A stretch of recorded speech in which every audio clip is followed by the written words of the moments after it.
Cooking অর্পিতাতে আপনাদের সবাইকে স্বাগত জানাই। আশা করি আপনারা সবাই ভালো আছেন। আমি আজকে এঁচোড়ের কোপ্তা কারি বানাচ্ছি। দেখতে থাকুন আমার রেসিপিটা আমি কিভাবে বানাচ্ছি। যদি ভালো লেগে থাকে তাহলে আমার চ্যানেলে লাইক, শেয়ার, কমেন্ট ও সাবস্ক্রাইব করে দেওয়ার অনুরোধ। আমি নিয়েছি এখানে এঁচোড় আর নিয়েছি একটা আলু। আমি আলু আর এঁচোড়টা কিন্তু আগেই কেটে নিয়েছিলাম। আমি এবার এটাকে সেদ্ধ।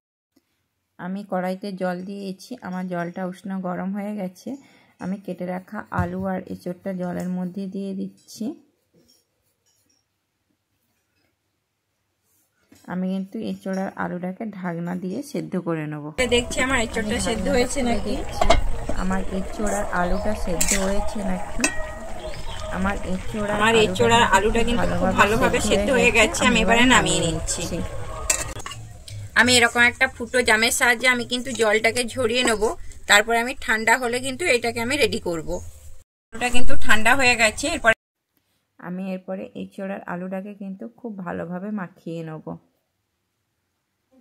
আমি এঁচোড় আর আলুটাকে খুব ভালোভাবে মাখিয়ে নিয়েছি। আমি এরপরে এর মধ্যে কিছু মশলা যোগ করে দিচ্ছি। কুচানো পেঁয়াজ,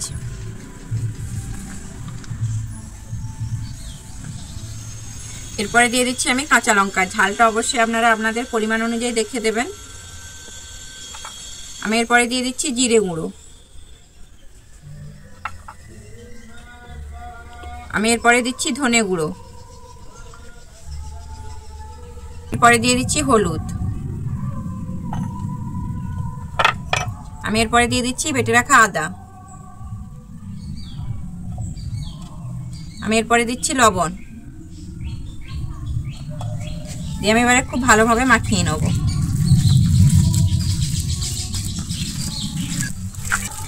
আমি কিন্তু খুব ভালোভাবে মাখিয়ে নিয়েছি। আমি এরপরে এখানে দিয়ে দিচ্ছি বেসন।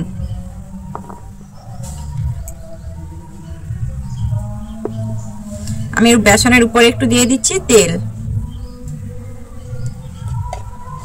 দিয়ে আমি আবারও খুব ভালোভাবে মাখিয়ে নেব। এখানে কিন্তু বেসনের পরিমাণ বেশি দেওয়া যাবে না, আমি অল্পই দিয়েছি বেসন।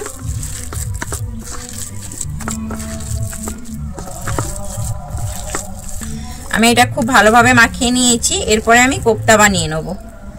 আমি হাতটা পরিষ্কার করে ধুয়ে নিয়েছি। আমি এরপরে হাতের মধ্যে একটু সরষের তেল মেখে নেব।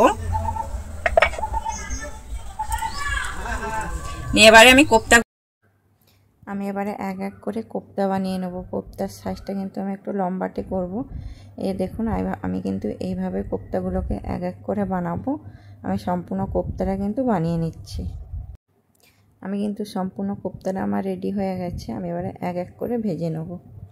নুনে কড়া বসিয়ে দিয়েছি, কড়াইতে সাদা তেল দিয়েছি। আমার তেলটা গরম হয়ে গেছে। আমি এবারে এক এক করে কোপ্তাগুলোকে ভেজে নেব।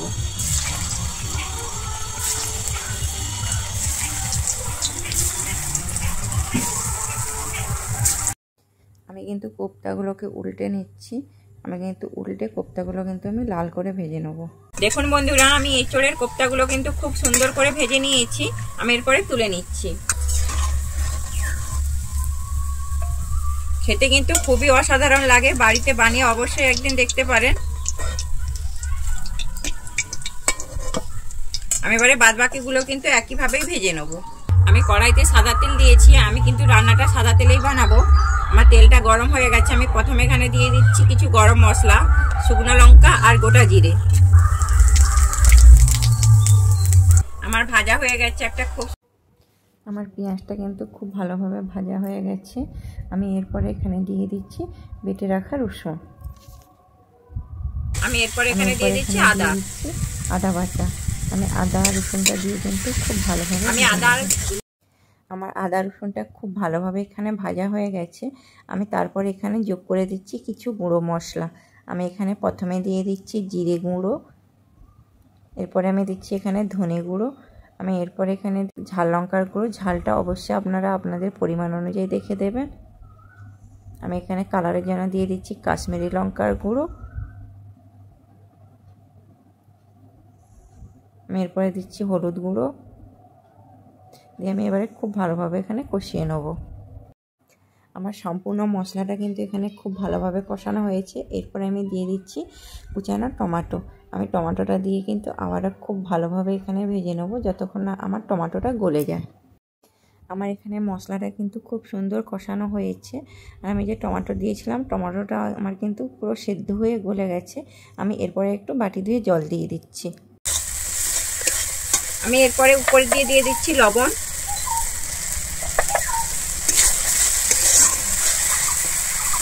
আমি এরপরে দিয়ে দিচ্ছি অল্প পরিমাণে কাজু আর চালমগজ বাটা। যেহেতু আমি কোপ্তা বানাচ্ছি, ঠিক গ্রেভি হলে ভালো লাগে, তাই জন্য আমি কিন্তু এখানে চালমগজ আর কাজু বাটাটা দিচ্ছি। আমি চালমগজ আর কাজুটা দিয়ে খুব ভালোভাবে আবারও কষিয়ে নেব। কাজু আর চালমগজটা এখানে খুব ভালোভাবে কষিয়ে নিয়েছি। কাজু আর চালমগজ ধরে জল একটু দিয়ে দিচ্ছি। আমার সমস্ত মশলাটা কিন্তু এখানে খুব সুন্দর কষানো হয়েছে। আমার মশলা থেকে তেলও ছেড়ে দিয়েছে। আমি এরপর এখানে দিয়ে দিচ্ছি একটু কস্তুরি মেথি, দিয়ে আমি আবারও খুব ভালোভাবে মিশিয়ে নেব।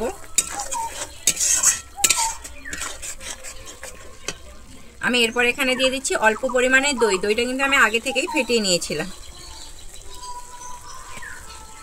দইটা দিয়ে কিন্তু আমি আবারও খুব ভালোভাবে এখানে নেড়ে নেব, নাহলে কিন্তু দইটা ফেটে যাবে। আমি যেহেতু দই দিয়েছি, তাই জন্য আমি এখানে অল্প পরিমাণে চিনি দিয়ে দিচ্ছি। চিনিটা দিয়ে আবারও খুব ভালোভাবে আমি এখানে মিশিয়ে নেব।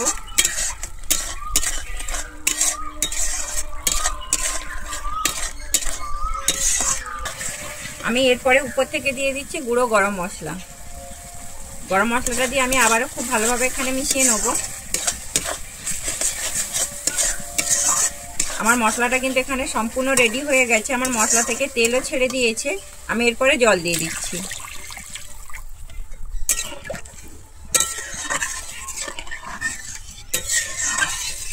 আমি কিন্তু জলটা ফুটতে সময় দেবো। আমার জলটা ফুটে উঠলে এরপরে আমি ভাজা কোপ্তাগুলো দিয়ে দেবো।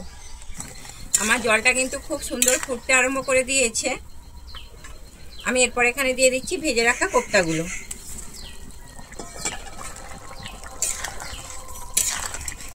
আমি কিন্তু এরপরে ঢেকে দেবো 2 মিনিটের জন্য। আমার 2 মিনিট হয়ে গেছে। আমি ঢাকনাটা খুলে দেখছি। আমার গ্রেভিটা দেখুন কি সুন্দর ঠিক গ্রেভি হয়ে গেছে। আমি এরপরে উপর থেকে দিয়ে দিচ্ছি ধনেপাতা কুচি।